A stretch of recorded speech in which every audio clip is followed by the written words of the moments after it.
Bien, chiquillos, estamos grabando la clase, así que por favor, ustedes saben, micrófono silenciado, la que estén presenciales, vocabulario ad hoc a una clase, por favor, para no tener que después borrar la grabación. Comenzamos con la clase que en este caso hace referencia a las juntas de gobierno, chiquillos, y a las etapas de la independencia de Chile, o periodización de la independencia de Chile, que también le llaman. Así que, chiquillos, el objetivo de la clase va a ser principalmente el que nosotros podamos caracterizar el proceso de independencia chileno y de la Junta de Gobierno, entender cómo se gestó, cómo se generó y qué efectos tuvieron cada uno de estos procesos, chiquillos. Recuerden que toda acción que se realiza tiene una reacción, tiene un efecto, ¿ya? Una relación causa y efecto, que se llama uno de los principios fundamentales que explica cualquier acción o conducta humana, ¿ya? Para llegar acá, ¿cuál fue la acción que tuvieron que hacer? Caminar. O tomar un vehículo, tomar una micro, subirse en la bicicleta, si manejan vehículo, moto, lo que sea. Pero tuvieron que desplazarse. Eso es en el fondo que pasar de un punto A a un punto B, hay un proceso entre medio. Bien. ¿Qué hablamos la semana que recién pasó, querubines? Estuvimos hablando un poquito sobre las causas del proceso de independencia americano. Hablamos tanto de las causas internas como de las causas externas. Es decir, lo que ocurría dentro de las colonias americanas y aquello que ocurría fuera de las colonias americanas. ¿Ya? Hablamos del descontento de los criollos, de la emergencia de los nacionalismos, de la independencia de los Estados Unidos, de la Revolución Francesa. La ilustración la desarrollamos un poco más porque era el sustento ideológico, son las bases intelectuales que van a dar forma al proceso de independencia. De ahí está la importancia que tiene la ilustración, de ser este sustento de ideas, de creencias, de postulados, de crear un sistema republicano, ya un sistema donde las autoridades se roten cada cierto tiempo, que existan contrapesos, que no exista un poder total.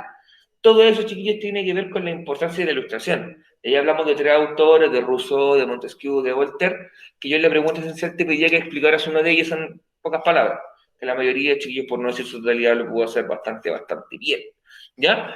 Y después terminamos con el detonante del proceso de independencia, que era el encarcelamiento del rey Fernando VII por parte de las tropas de Napoleón en el contexto de la guerra napoleónica que afectaban a Europa durante esta época. ¿Ya? Ahora bien, sobre las juntas de gobierno, chiquillos, el contexto previo un poquito ya lo tratamos bastante en lo que fue la clase de la semana pasada.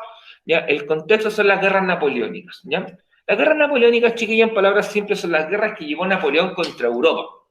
De hecho, en este momento, la principal potencia del mundo era Francia. Era el ejército más potente, el mejor ejército de la época, el que tenía mayores éxitos, ¿ya? Comandados por la figura del emperador Napoleón. ¿Ya? De hecho, el conflicto, el proceso de independencia americano se explica principalmente por un hecho que fue el bloqueo continental que establece Gran Bretaña, que era la otra gran potencia, que era la potencia naval, sobre Francia. ¿Ya? Y un bloqueo continental, en palabras simples, lo que hicieron fue colocar sus barcos frente a las costas francesas, evitando de que cualquier mercancía llegara vía mar. ¿Ya? Y uno de los principales aliados que históricamente ha tenido Gran Bretaña o Inglaterra era Portugal. Por lo tanto, evidentemente, si Gran Bretaña decía UPA, Portugal decía chalupa. Así que de esa manera, para invadir Portugal, Napoleón tiene que pasar por España. Así que va en ese contexto, llega a España, en teoría habla con el rey y al final lo termina encarcelando. Fernando VII terminó encarcelado. Y al terminar encarcelado, asumirá el hermano de Napoleón, José Bonaparte. Napoleón coloca a su hermano como un gobernante ahí, impuesto. ¿Ya? ¿Y por qué es tan importante este hecho? ¿Por qué es tan importante la imposición, por ejemplo, del hermano de Napoleón? Porque, lo vamos a ver un poquito más adelante, pero te lo voy adelantando, el proceso de independencia americana surge como, en un primer momento, surge como una reafirmación de la autoridad del rey. ¿Ya? Las juntas de gobierno surgen para, en el fondo, autogobernarse mientras el legítimo gobernante estuviese encarcelado, porque ellos no iban a dejar que otra persona, que no fuera el rey legítimo, los gobernara. ¿Ya? Entonces, por ahí va ese primer contexto de guerra napoleónica, ¿ya? Y las juntas de gobierno también se enmarcan en este proceso de experiencias independentistas o experiencias revolucionarias. ¿Ya? en la década de 1770, 1776 a 1783, 84 más o menos, se desarrolló todo el proceso de la independencia de los Estados Unidos. ¿Ya? Independencia. 13 colonias que estaban en América del Norte, que eran colonias británicas, decidieron independizarse de Gran Bretaña. Y para eso lo hicieron mediante la guerra, mediante la vía armada, con el apoyo de otras potencias, principalmente Francia y en menor medida España, ¿ya? Que apoyaron este proceso independentista, con el fin de desestabilizar a la gran potencia que existía en aquella época, que eran los británicos. ¿Ya? También tenemos la experiencia de la Revolución Francesa, que también lo estuvimos hablando la semana pasada, donde lo importante de la revolución, más que el proceso en sí, de la guillotina, de la etapa de la revolución, chiquilla, lo importante que tiene la Revolución Francesa como proceso es establecer los valores que van a estar sosteniendo el proceso de independencia americano, al menos en la teoría, al menos en el discurso, que son la libertad, la igualdad y la fraternidad. Fue por eso que los países americanos, cuando nacen, cuando surgen, en su gran mayoría, por no decir en su totalidad, surgen como experiencia republicana, ¿ya? Con república, con autoridades que van a ser electas cada cierto tiempo. Es por eso que hablamos de el gobierno del director supremo, del presidente tanto.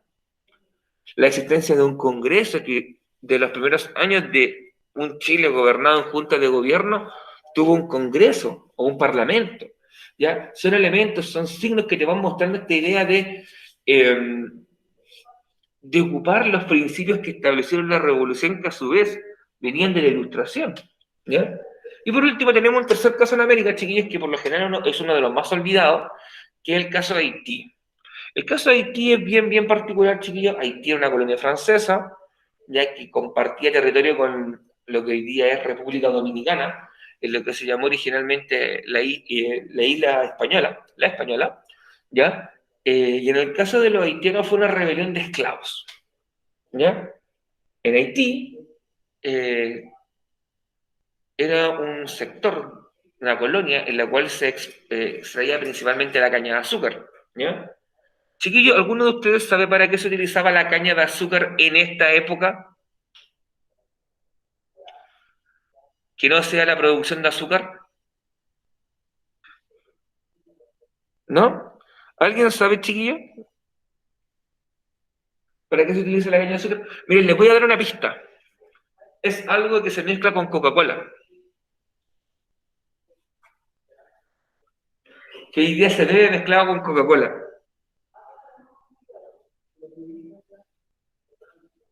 El ron. Exacto. El ron. Alcohólico. No, de hecho, gran parte del Caribe se dedicó a la producción de la caña de azúcar para la venta de ron, porque era un licor muy cotizado. ¿Ya? El punto es que en estos sectores no existía población indígena que esclavizar o que dar en encomienda. Por lo tanto, recurrieron a la esclavitud y recurrieron a la mano de obra esclava que era traída desde África. ¿Ya? Y en algún momento esos esclavos en Haití se rebelaron contra la clase dominante, la clase gobernante, en momentos en los cuales Francia vivía una grave crisis económica. Por lo tanto, no se pudo preocupar Francia de recuperar esa pequeña colonia. Así que los dejaron que vivieran de manera independiente. Y de esa manera, la rebelión de esclavos en Haití tuvo un éxito. Y eso realmente explica por qué también la componente biológica y genética de la población haitiana. ¿Ya? ¿Otra, perdón? Aquí, muy bien. ¿Ya? La componente biológica del pueblo haitiano es la que nosotros conocemos, principalmente porque gran parte de su genética proviene son descendientes de estos esclavos que venían desde África. ¿Ya? Es por eso que quizás no se asemeja al típico latinoamericano, por ejemplo. Si ustedes se dan cuenta, quizás saliendo un poquito del tema, pero no dejando de ser importante, si ustedes se dan cuenta, la población del Caribe, ¿ya? Incluso ahora que se están desarrollando los Juegos Olímpicos, por ejemplo, ustedes se van a dar cuenta que muchos de los atletas caribeños, fisiológicamente hablando, biológicamente hablando, difieren o son muy diferentes al resto de los latinoamericanos.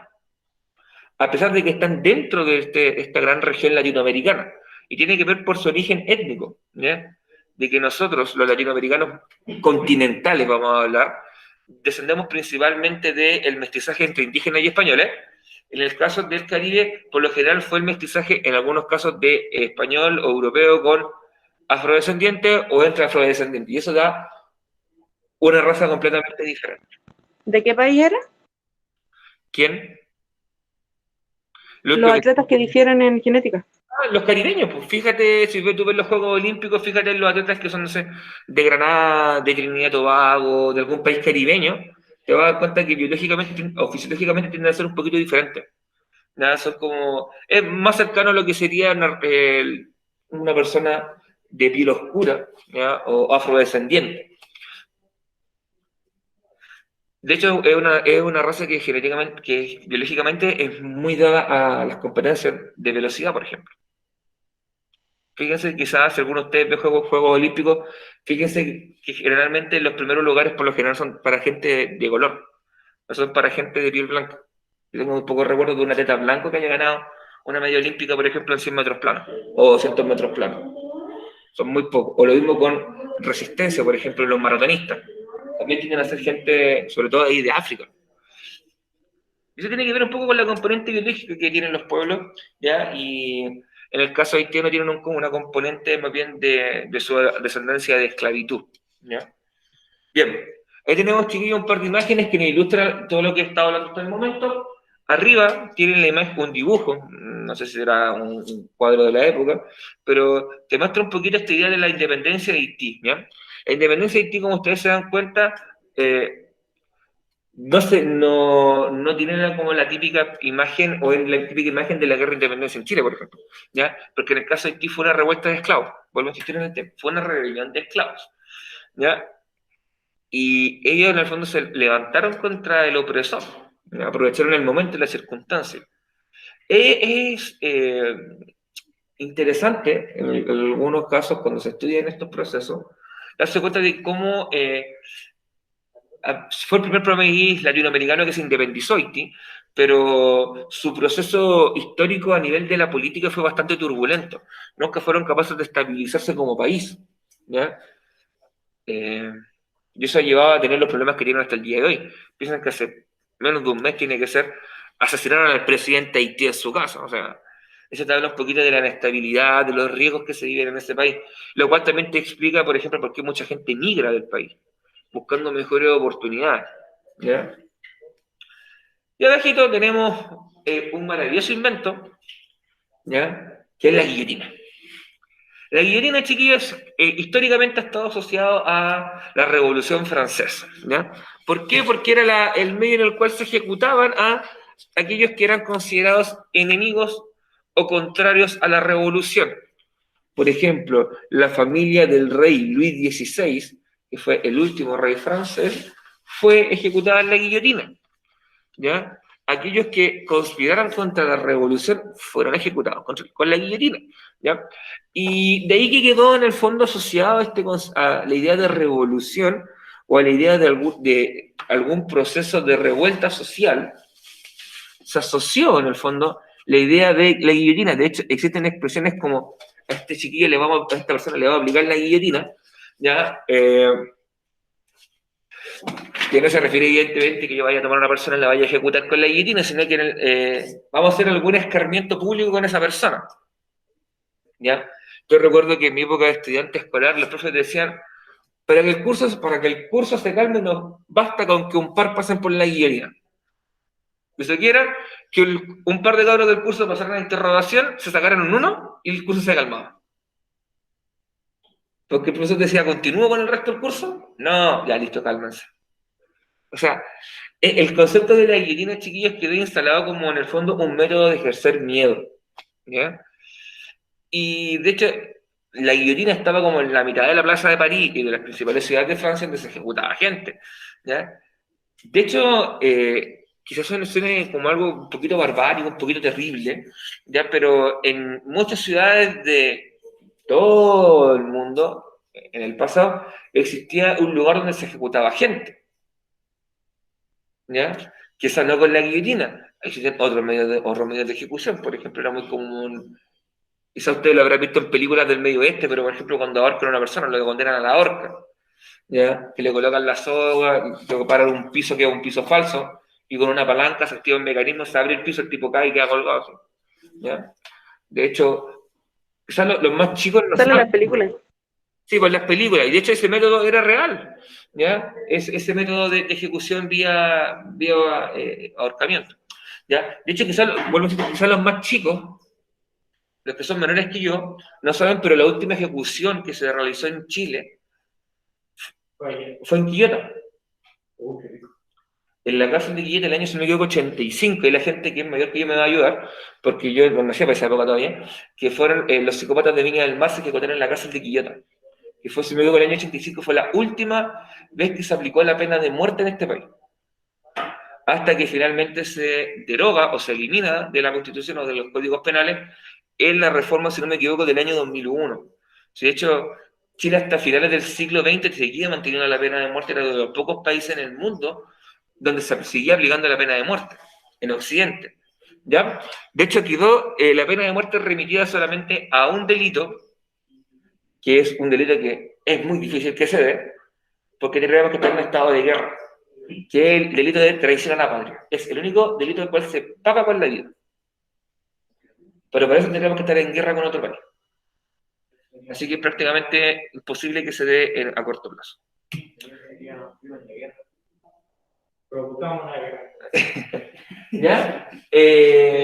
Mientras tanto, chiquillos, todo lo que yo te conté que pasaba en Europa anteriormente, ahora en América. ¿Cuál es la pregunta que surge? ¿Seguimos bajo dominio español? Sí. ¿Aceptamos ser gobernados por José Bonaparte? Sí. ¿Sí? ¿No? ¿O bien mientras nos vamos a seguir autogobernando? No. ¿Ya? Es que esa pregunta, chiquillos, es la que surge en todas las colonias de América cuando se enteran que el rey legítimo había sido encarcelado. Porque de hecho existía la figura legal de una junta de gobierno en caso de que el rey estuviese incapacitado o no existiera nadie que lo pudiera reemplazar. ¿Ya? ¿Y qué fue lo que ocurrió en este caso? En este caso, las colonias americanas dijeron, ok, tenemos que dar una respuesta pronta a este problema porque este problema es serio. Estamos en un momento crítico, ¿qué vamos a hacer? ¿Caminito para seguir solito mientras no esté el rey? ¿O aceptamos a José Bonaparte? Y ahí surge la figura de las juntas de gobierno. Las juntas de gobierno, lo que van a hacer, chiquillos, en el fondo, su nombre se lo está diciendo, las juntas de gobierno nos van a autogobernar. Porque es un grupo de gente notable, se entendía que ni va a estar el campesino, el panadero o el tipo que limpiaba las fosas sépticas. ¿Ya? Ni va a estar esa persona, sino que iban a estar la gente que tuviera estudios, que se hubiese formado en Europa o en las universidades que existían en Latinoamérica, ¿ya? Que probablemente iban a ser abogados, filósofos, abogados, filósofos, intelectuales. ¿Ya? Así que se dio esta idea de la junta de gobierno. ¿Y por qué se da? ¿Ya? Y aquí abajito en el que está escrito está la respuesta. Porque, igual lo vamos a ver más adelante, porque según el concepto del derecho de la época, el legítimo dueño de las colonias americanas no era quien fuese rey de España, sino que quien fuese el heredero de los reinos de Castilla y de Aragón. Pero profe, ¿qué es esa cuestión? Ahí tenemos que volver muy atrás en el tiempo, chiquillos, a la época previa a la conquista de América, el descubrimiento de América.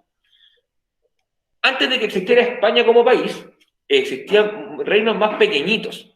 Y los dos reinos más importantes eran el reino de Castilla y el reino de Aragón. Cuando se casa la reina de Castilla con el rey de Aragón, se casan, el hijo se convierte en el rey de ambos reinos. Y ahí se da origen a la España que conocemos hoy en día. Por lo tanto, quien fuera el heredero de esos dos reinos era quien era el legítimo dueño o el legítimo gobernante de las colonias en América. Daba lo mismo si yo me imponía como gobernante de España por la fuerza. Si no tenía esos títulos, los títulos de Castilla y de Aragón, no me valías, no iba a ser reconocido. Y bajo ese elemento se sostuvieron las autoridades de la época para dar origen a las juntas de gobierno. Entonces, chiquillos, lo que nosotros celebramos el 18 de septiembre no es el comienzo de la independencia. Lo que estamos celebrando es que nosotros, como pueblo chileno, aceptamos que nuestro único rey legítimo va a ser el rey heredero de Castilla y de Aragón. En el fondo lo que estamos celebrando es que reafirmamos nuestro sometimiento a un rey. No estamos celebrando nuestra lucha de la independencia, sino que lo que estamos celebrando es eso, por si acaso. Para que alguien no me vaya a decir que el 18 de septiembre es la independencia de Chile, ¿por qué se le pongo un 1? Y de verdad que le pongo un 1, porque no es así. Ya no se pueden equivocar con eso, chiquillos. Estoy aburrido de escuchar en la calle muchas veces a la gente diciendo, cuando típico en fiestas patrias, señor, señora, ¿qué se celebra el 18 de septiembre? Dicen, la independencia de Chile. Es como, dan ganas de meterse a la tele y pegarle un guate. Decirle, vuelve al colegio. Nosotros lo hacemos la segunda. Como decirle, vuelve al colegio, pajaroncillo. Porque no, se celebra eso. ¿Ya? Ahora bien, aquí vamos a entrar un poquito más en detalle en la idea de la fundamentación, en qué se fundamenta la decisión del autogobierno por parte de estas juntas de gobierno, ¿ya? En la decisión que tomaron. ¿Ya? Que los territorios conquistados en América durante el siglo XVI principalmente, ¿ya? Desde 1520 a 1540 aproximadamente, y de ahí quizá avanzándose lo que fue Filipinas, las colonias que tuvieron en África, ¿ya? Todo eso era de los herederos del rey de Castilla y Aragón. Eran de los herederos de estos reyes. O sea, era de aquellos que eran considerados legítimos herederos de Isabel la Católica y Fernando de Aragón. No valía si alguien me imponía en el puesto. Si no tenía ese linaje detrás mío, no servía. Y no iba a ser reconocido, porque así lo establecía el derecho de la época. En el fondo es un tema de herencia, ¿ya? De derechos heredados. ¿Ok? Es como, por ejemplo, tú llegas a un lugar y dices, este lugar es mi casa, pero no tienes ningún documento que certifique que ese es tu hogar. Pero hay otra persona que quizás no está ahí en este momento, pero tiene el título de propiedad de la casa, tiene las llaves de la casa, porque es el heredero de la casa. Ahí está la diferencia. José Bonaparte es este tipo que llegó y ocupó el lugar. Pero Fernando VII era el que tenía el título de propiedad y las llaves de la casa. Entonces, él era el legítimo dueño de la casa. Fue por eso que no se reconoce a José Bonaparte como heredero legítimo, sino que se dice, nosotros no lo vamos a reconocer y solamente vamos a reconocer a Fernando VII. Y si Fernando VII no se encuentra disponible para gobernar, nosotros nos vamos a autogobernar mientras tanto. ¿Qué es lo que ocurre, chiquillos, en este proceso de patria vieja que se vive en el proceso de independencia de Chile? Ya que es el primer proceso que va de 1810 a 1814 aproximadamente. Ese proceso es la época de las juntas de gobierno, ya donde nosotros decidimos autogobernarnos. Por lo tanto, cuando se entiende que en la teoría, cuando este muchacho que está acá quedase libre, voy a ver si puedo correr esto un poquito más allá. Cuando este muchacho quedase libre, íbamos a volver a ser colonia. Esa era en el fondo la teoría del discurso, lo que se planteaba en un comienzo. ¿Ya? Pero en la práctica nos vamos a dar cuenta que el proceso es muy, muy diferente. Porque la libertad nos quedó gustando. Nos quedó gustando la libertad, nos quedó gustando el mandarnos por nuestra cuenta. Y cuando nos dijeron, vuelva para acá, mijito, vuelva acá, tal como estaba antes, nosotros dijimos, no, no queremos. Y ahí es donde comienza toda la lucha, la reconquista, la restauración monárquica, la batalla de Chacabuco, de Maipú, el centro de Cancha Rayada, ¿ya? Todas las batallas claves de la independencia. Hasta ahí, chiquillos. ¿Dudas, consultas, preguntas, inquietudes que tengan antes de seguir avanzando?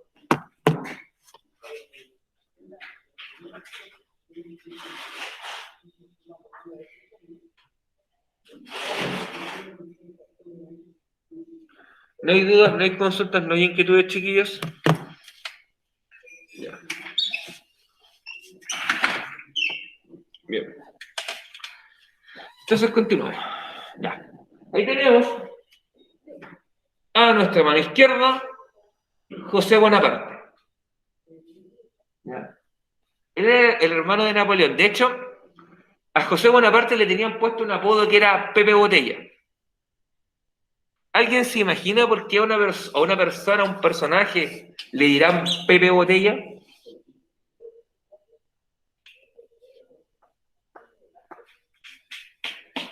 Por alcohólico. Exacto, porque se caía, como se dice en chileno, era bueno para el litro, se caía el frasco. Esa expresión es muy de abuelito, muy de gente mayor. Esa persona se cayó al frasco. ¿Ya? Evidentemente, tenía problemas con la bebida, mi amigo. Digamos que le gustaba el buen beber. Así que tenía fama de borrachín. Por eso lo colocaron Pepe Botella. Si ustedes se dan cuenta, físicamente se parece a Napoleón, al menos en su estructura facial. ¿Ya? Está vestido con toda la usanza real francesa, ¿ya? Con esta, pues, con esta chaqueta, como abrigo de piel, ¿ya? Con estos detalles en oro, o sea, muy top, muy como high society, alta alcurnia, pero aún así no lo reconocían. Dicen, no, aunque la mona se vista de seda, mona queda, es el ejemplo. El tipo nunca le reconocieron como un rey legítimo, él nunca quiso estar en ese lugar, para él era tedioso tener que gobernar un territorio como España. De hecho, él quería vivir la vida tranquila, ¿ya? Además que no era reconocido legítimamente como los herederos de Castilla y Aragón. El que está a la derecha, por el contrario, que fue el rey encarcelado, él era Fernando VII. Ustedes se dan cuenta, el tipo tiene pinta de top model de la época, con su poncherita, ¿ya? De hecho, chiquillo, paréntesis, en esta época, un rasgo que era cotizado, así como estéticamente valorado, era tener guatita. Sí, tener guatita. Ser gordito. ¿Por qué? Porque en esta época generalmente la gente pasaba hambre, ¿ya? Y al tú tener poncherita, estar como con pilitos de más, demostrabas que tenías buena situación económica, ¿ya? Y además se entendía que tenías tan buena situación económica que te podías dar el gusto de comer de más. Por lo tanto, se entendía de que eras una persona con dinero. Por lo tanto, tú te podías asegurar una vida estable casándote con alguien que fuera gordito. Eso después con el paso del tiempo cambió, chiquillo, y hoy día se entiende que hay razones médicas de por medio de por qué la obesidad es mala. ¿Ya? No es un tema de fobia, gordofobia, chiquillos, sino que se trata de un tema de salud médica. Problemas del corazón, coronario, problemas de insulina, hepático, óseos, ¿ya? O sea, de huesos, van asociados al sobrepeso y a la obesidad. Es por eso que hoy día es la nueva pandemia, ¿ya? Que de hecho Chile está entre los peores países a nivel de ranking de obesidad del mundo. Chile somos un país que tiene sobrepeso. Profe, sorry que lo interrumpa, pero en Chile hay sobrepeso y obesidad porque lamentablemente los sueldos no alcanzan más que para comer carbohidratos que son fideos, arroz y pan. Eso también es una explicación que se da, ¿cachai? Que es fundamental entender también, que hay un tema que tiene que ver con la base de nuestra alimentación, exacto. De hecho, somos los países que más consumen pan, los que más consumen carbohidratos, o sea, carbohidratos simples, ¿no? Que son los que peor hacen, ¿ya? Como por ejemplo el pan hecho con harina blanca, el azúcar refinada, exacto, tiene razón en eso, ¿cachai? Y ahí hay todo un tema que se está intentando, de hecho a nivel de escuelas, por ejemplo, se está intentando cambiar los menús de las escuelas. Los menús Junaef, que si alguno de ustedes comió en alguna cocina en el colegio, donde cocinaban, y la cocina Junaef se está intentando cambiar para intentar cambiar un poquito los hábitos alimentarios de la gente. ¿Ya? ¿Celebrábamos cuando nos daban bistec con ensalada? De hecho, yo no alcancé a almorzar porque tenía la fortuna de poder ir a la casa a almorzar, chiquillos, pero sí, tuve muchos compañeros que sí, contaban que comer los menús Junaef, sobre todo cuando iba a Jurel, cuando iba como puré con croquetas de jurel, era como, asquito, le daba a los chiquillos. Ya, bueno, volviendo al tema. La persona que está acá, a la derecha, que es Fernando VII, chiquillo, era el legítimo rey. Y cuando esa persona volviese a estar libre, íbamos a volver a ser una colonia. Esa era la teoría del discurso. ¿Ya? Pero vamos a ver que en la práctica no es tan así. Bueno, ¿qué pasó con Chilito? Chilito, el 18 de septiembre de 1810, chiquillo, vamos a insistir, no se firma la independencia, Chile no se convierte en independiente. Ocurre un cabildo abierto. ¿Qué es un cabildo abierto? Me preguntará usted como profe, ¿qué es esa cuestión? Un cabildo, chiquillo, era el espacio que se establecía dentro de la ciudad, como la instancia dentro de la ciudad, perdón, para que la gente pudiese plantear sus problemas. Era como la asamblea. Era la asamblea ciudadana. En este caso, la asamblea se abrió a todas aquellas personas, varones, evidentemente, pensando en el contexto de la época, que quisieran asistir. O sea, se abrió para todos los vecinos. Y el vecino, en este sentido, no es la persona que vive al lado tuyo, y que le digáis, vecino, me pasa la pelota, por favor. Sino que el vecino en esta época era aquella persona que vivía en la ciudad, que tuviese una propiedad, un título de tierra, ¿ya? Y que también fuera varón y que tuviese, por ejemplo, en este caso, leer y escribir para poder participar en los procesos. ¿Ya? Para toda esa gente se abre esta convocatoria un 18 de septiembre de 1810 en la capital de Chile, Santiago. Este cabildo abierto es liderado por Mateo de Torres Zambrano. Era un español de esta época y fue el que moderó esta reunión. Y en esta reunión se deciden los destinos de Chile. Chile dice, quiero seguir siendo colonia, a pesar de que esté José Bonaparte, o me voy a autogobernar mientras no esté Fernando VII. Esta opción es la que gana, y desde ese momento, chiquillos, se da por comenzado el proceso de independencia. ¿Por qué? Porque se entiende que este momento es el punto de no retorno para Chile. Si bien Chile reconoce querer autogobernarse, ¿ya? Y después volver, al final, con el paso del tiempo, le queda gustando el bichito de estar gobernándose por su cuenta. ¿Ya? Yo siempre lo he planteado de la siguiente manera, chiquillos, quizá como un ejemplo más coloquial. En algún momento, llega de tu vida que tú te emancipas o te vas a vivir solo, o comienzas a tener más libertades, ¿ya? Quizá sales y vuelves a la hora que quieres, no tienes que estar revisando mamá vuelve a tal hora, mamá no, o mamá, papá, no sé, no voy a tal parte, ¿ya? Y comienzas a tener cierta libertad. Puedes elegir la ropa que te gusta, puedes comprarte lo que a ti te gusta, ¿ya? Si vives por tu cuenta, empiezas a cocinar lo que a ti te gusta, las cosas se hacen a tu pinta o como a ti te es más cómodo, y vas ganando libertad. Pero si llega en un momento en el cual tienes que volver quizá o retroceder, supongamos, a vivir con tus padres, no te sientes igual de cómodo. Porque tú te acostumbraste a a cierta libertad. Es como que en algún momento, no sé, pues chiquillos, ustedes que ya tienen 15, 16, 17 años, quizás, algunos un poco más, volviesen a la etapa de que sus padres les cogieran la ropa. Porque supongo que ustedes cuando las teñidas que andan trayendo, por ejemplo, los chiquillos que están presenciales acá, ellos las escogieron. Fue como, me gusta este uso, bueno, me gustan estas quillas, me gusta este polerón, pero, o los guantes, lo que sea, chiquillos, pero si llegásemos en un momento en que tus viejos o tus padres te dijeran, o que la persona con quien tú vivas, tu tutor legal, quien sea, te dijera, ¿sabes qué te voy a comprar yo la ropa y llegara con pura ropa que no te gusta? Te molestas. Entonces, por eso decimos que es el punto de no retorno, porque en ese momento Chile prueba lo que es la libertad, el ser libre y el no ser dominado por nadie. Y le termina gustando. Y le queda gustando esta idea de libertad. Y lo vamos a ver cuando estemos hablando de Patria Vieja, Reconquista, Patria Nueva, que Chile no va a querer volver a ser lo que fue. Ahí tenemos un dibujito, chiquillos, de una pinturita que retrata el cabildo y si ustedes se dan cuenta, prácticamente son todos hombres. Me atrevería a decir que hay una mujer. Sería quien está acá, miren.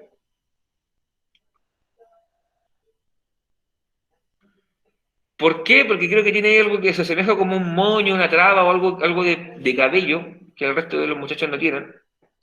Por eso me atrevería a decir que esa persona es la única que sería mujer. Lo cual sería rarísimo. Quizá podría ser una de los hermanos Carrera. Me huele. Podría ser Jaira Carrera. ¿Ya? Diga la importancia, pero si ustedes se dan cuenta, en la imagen se ven prácticamente puros varones, con la excepción de esta persona que tengo mi duda, ¿ya? Puros varones, ¿ya? Todos vestidos de manera similar. No veo a nadie ahí que tenga pinta, o sé que la imagen no es de la mejor resolución, chiquillos, pero no veo a nadie, por ejemplo, que tenga pinta de mestizo. No veo a nadie que tenga la pinta o tenga atributos que uno pudiese atribuir a un indígena, ¿ya? Por lo que probablemente se repetiría la tónica que se repitió prácticamente en todas las juntas de gobierno americanas, que eran criollos, o sea, eran hijos de españoles nacidos en América, por lo tanto eran gente de buena situación económica, tenían propiedades, tenían quizás formación en el extranjero, aquí podemos ver un militar, ¿no? No me atrevo a decir quién es, chiquillo, porque me puedo equivocar, pero por la cara, bueno, por lo que se logra ver de la cara, tiene pinta de ser Carrera, podría ser José Miguel Carrera. ¿Por qué no O'Higgins? Porque O'Higgins era del mundo campesino. De hecho, O'Higgins pertenecía a esta aristocracia rural, ¿ya? A esta clase poderosa, pero a nivel de provincia, a nivel del mundo campesino, no a nivel santiaguino, ¿ya? Recuerden que este cabildo se llevó a cabo en Santiago, es decir, la decisión se toma principalmente desde Santiago. Y lo que se hace en el resto del país, en el fondo, es decir, estamos de acuerdo o no estamos de acuerdo, pero la decisión en sí se toma en Santiago. La discusión grande se toma en la capital, ¿ya? Por lo tanto, vemos que es un proceso, chiquillos, de independencia que es llevado a cabo por los sectores más acomodados. No es un proceso de independencia llevado a cabo por el pueblo, por los mestizos, por los inquilinos, por los peones, los gañanes, como le quieran llamar. No es un proceso llevado por los indígenas, ¿ya? No es un proceso como el de Haití, donde fueron los esclavos quienes tomaron las armas. Aquí fueron los sectores más acomodados que dijeron, ¿sabéis qué? Nos queremos gobernar por nuestra cuenta, pero evidentemente que estos tipos que están acá no fueron a combatir. Muchos de ellos en su vida pescaron un arma. Muchos de ellos lo que hicieron fue mandar al inquilino, al peón o a la persona que trabajara en su propiedad agrícola que fuera a combatir. ¿Ya? De hecho, el proceso de independencia americano, chiquillos, es un proceso que es ideado por los sectores más acomodados, pero la ejecución, la lucha, la batalla, el derramamiento de sangre es de la gente común y corriente. Como en todo conflicto armado, chiquillos. En las guerras, ¿ya? O en los procesos que son violentos, donde hay enfrentamientos de fuerzas militares, el que tiende a fallecer no es el general, porque el general está en un búnker encerrado tomando decisiones. El que tiende a fallecer es el soldado común y corriente, el que coloquialmente uno llama el pelado, o el conscripto, ¿ya? El grumete sería el armado. Aquí el que es de bajo rango el que va a combatir. Y aquí fue lo mismo. El señor mandó a su inquilino a trabajar a nombre de él. Pero el nombre de ese inquilino que combatió no quedó registrado en la historia. Quedó registrado el nombre de los tipos que firmaron esta declaración. Ya, es importante. Pero ellos firmaron el papel. ¿Pero quién fue el que hizo el trabajo sucio? ¿Quién fue el que fue a enfrentarse? De esa gente no sabemos nada. Muchos quedaron como NN, como un anónimo, una persona que cumplió, ¿ya? Eso, chiquillos, es como cierto como elemento que siempre se ha olvidado cuando se habla del proceso de independencia. Entender de quién llevó a cabo el proceso en la teoría, en el discurso, y quién lo llevó en la práctica, chiquillos. Y es importante que ustedes tengan clarito eso, que en el fondo, en estos procesos, en lo que vamos a hablar ahora del proceso de independencia, cuando hablemos de la guerra civil de 1829-1830, cuando hablemos de la guerra civil de 1891, cuando hablemos de la guerra del Pacífico, son procesos ideados por los sectores acomodados, pero que los llevan a la práctica a los ciudadanos comunes y corrientes, que son los que mueren. ¿Ya? Bueno, ahora bien, sobre el proceso de independencia, chiquillos, tradicionalmente se divide en 3 etapas. Patria Vieja, Reconquista, Patria Nueva. ¿Ya? Las reconquistas, chiquillas, también la pueden encontrar como restauración monárquica. ¿Ya? De hecho, hay algunos libros donde hablan de restauración en vez de reconquista. ¿Ya? En palabras simples, la Patria Vieja va de 1810 a 1814, que es la época de juntas de gobierno, cuando Chile es gobernado por una junta de gobierno, donde se le va a establecer la primera constitución chilena, la primera bandera, el primer escudo nacional, ¿ya? Donde, por ejemplo, como elemento... ¿Aló? ¿Sí? ¿Preguntas? Chiquillos, Juan que tiene el micrófono encendido y se le olvidó apagarlo. De ser así, porfa, los micrófonos silenciados. Gracias. ¿Ya? En el caso de la Patria Vieja, podemos insistir, los primeros símbolos patrios, la primera constitución política de la República surge en esta época. Se crea el primer congreso, se funda el Instituto Nacional, por ejemplo, que hasta el día de hoy sigue siendo un colegio, y que en teoría por mucho tiempo fue el colegio donde se formaban los mejores estudiantes de Chile. ¿Ya? Y también sigue siendo uno de los pocos colegios realmente importantes en este país, que hasta el momento sigue siendo exclusivamente de hombres. De hecho, creo que este año el que viene va a cambiar, porque va a pasar a ser un colegio mixto. ¿Ya? La reconquista o restauración monárquica ocurre tras la batalla, el desastre de Rancagua, o la batalla de Rancagua, como le quieran llamar. Cuando Higgins, por ejemplo, comparte el ejército, tiene que arrancar a Argentina. En Argentina forman el ejército libertador, ya que cruzará la cordillera y después vencerá en la batalla de Chacabuco y Maipú. Es la época, por ejemplo, donde son perseguidos aquellos que son que abrazaron la causa pro independencia, que fueron llamados los patriotas, súper originales para ponerle nombre a estos tipos, la causa de la independencia, cuando la gente fue perseguida, ejecutada, exiliada. Por ejemplo, muchas personas de esta época terminaron exiliadas en Juan Fernández, allá donde murió Felipito. Y luego vendrá la Patria Nueva, que yo por lo generalmente la asocio al gobierno de Bernardo Higgins, ¿ya? Cuando Chile ya es un país que se autogobierna plenamente por su cuenta y logra en el fondo expulsar a las tropas españolas del Chile continental, ¿ya? Porque Chile terminará de expulsar a los españoles de su territorio en 1827 más o menos, no, 1823 creo que fue, pero por ahí, la década de 1820, cuando expulsan a los españoles de Chiloé, que era el último reducto español que quedaba en territorio chileno. ¿Bien? Hasta ahí, chiquillos, dudas, consultas, preguntas, inquietudes que tengan.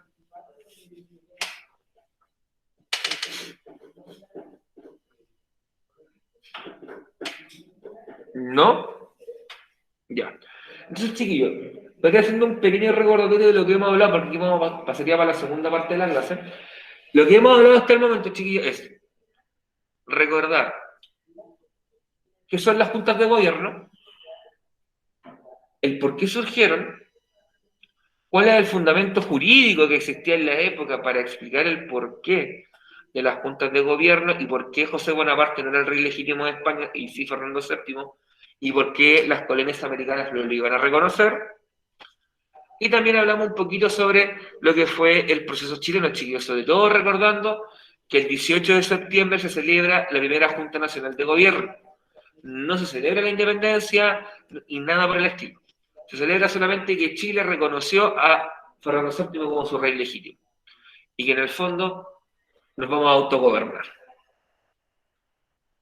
Ya, chiquillos. Patria Vieja, probablemente vamos a llegar hasta acá y esto lo vamos a tener que recordar en la clase de mañana, por si acaso. ¿Ya? La Patria Vieja se sostiene sobre las juntas de gobiernos y las juntas de gobiernos, en palabras simples, eran gobiernos provisorios. ¿Ya? En otras palabras, era un gobierno que iba a durar mientras las circunstancias fuese la que era. En este caso, mientras Fernando VII fuera el gobernante de España. Perdón, mientras José Bonaparte fuera el gobernante de España. Eso sí, ahí sí. ¿Ya? A pesar de eso, existen elementos que te van mostrando que Chile en el fondo no buscaba este autogobierno provisorio, sino que buscaba establecer un autogobierno definitivo, ¿ya?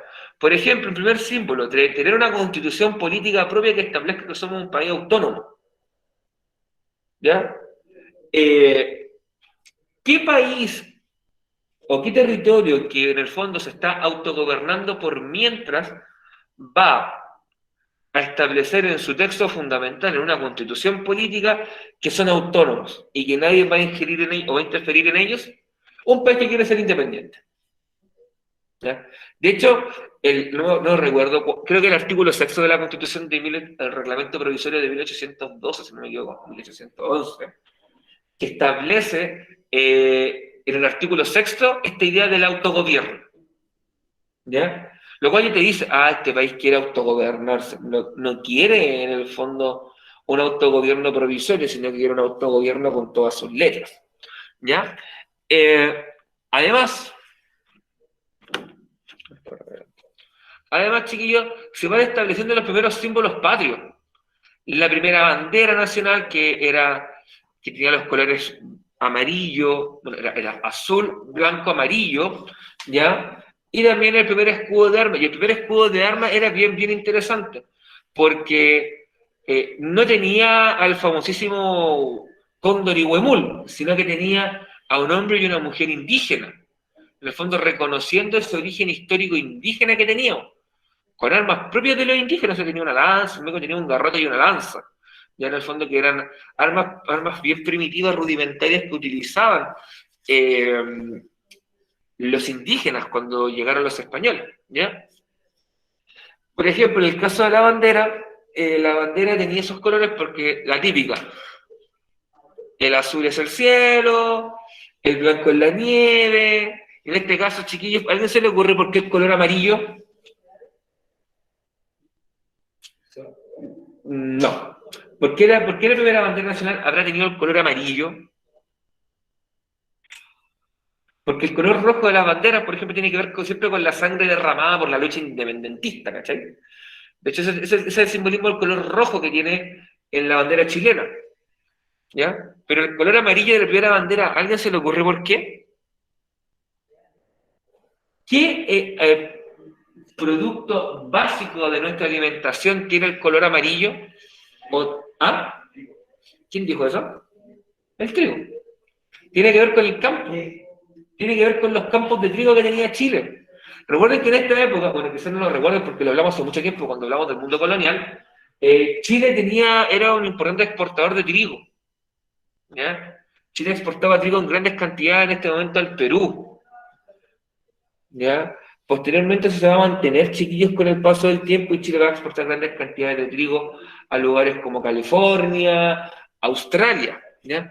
Debido a esta vocación agraria. Usted me dirá, pero profe, ¿por qué entonces no fue verde?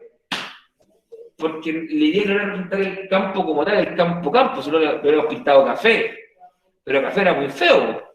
Así que tendríamos que ocupar ese color como amarillo, no un amarillo pato tampoco, no un amarillo así, pato para costado, ni fosforescente, sino un amarillo que intentaba emular la tonalidad del trigo, ¿ya? Que era un alimento fundamental que producía este país. ¿Bien? Chiquillos, van quedando 5 minutos de la clase. Yo me voy a detener acá. Sé que quedé a la mitad de esto. No se preocupen, lo vamos a retomar el día de mañana, recordando un poquito todo lo que hemos hablado hoy día, ¿ya? Y también dejándoles tiempo mañana martes para que ustedes puedan terminar su pregunta esencial. Así que ahora, chiquillos, mi intención es de partida cambiar el puntero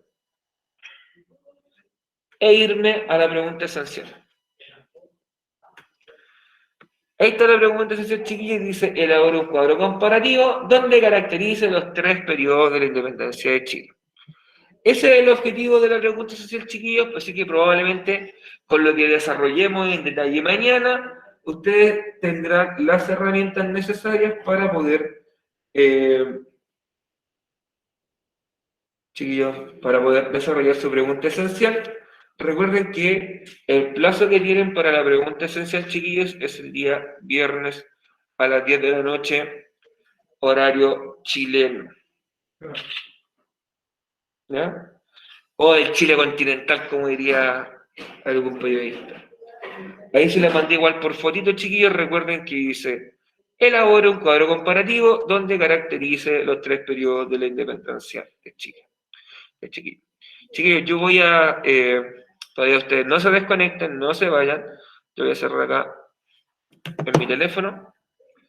Y voy a, chiquillos, a dejar de grabar. Y no sé si alguien tendrá alguna